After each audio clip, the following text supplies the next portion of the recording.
Hi, I'm Jay, and today we're going to talk about how to diagnose your AprilAire digital humidistat.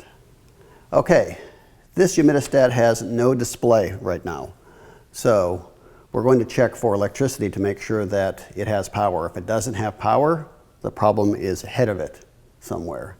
If it does have power and the display is dead, that's a bad humidistat. Okay, let's take the cover off and check for voltage.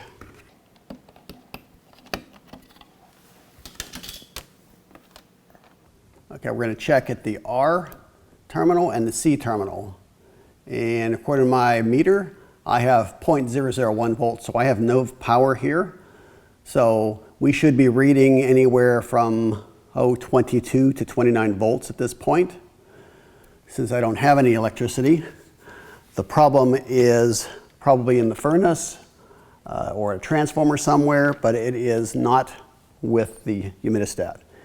If I had power here and the display was blank like this, I would have a bad humidistat which would need to be replaced. Thanks for watching. For additional help or questions, feel free to contact us.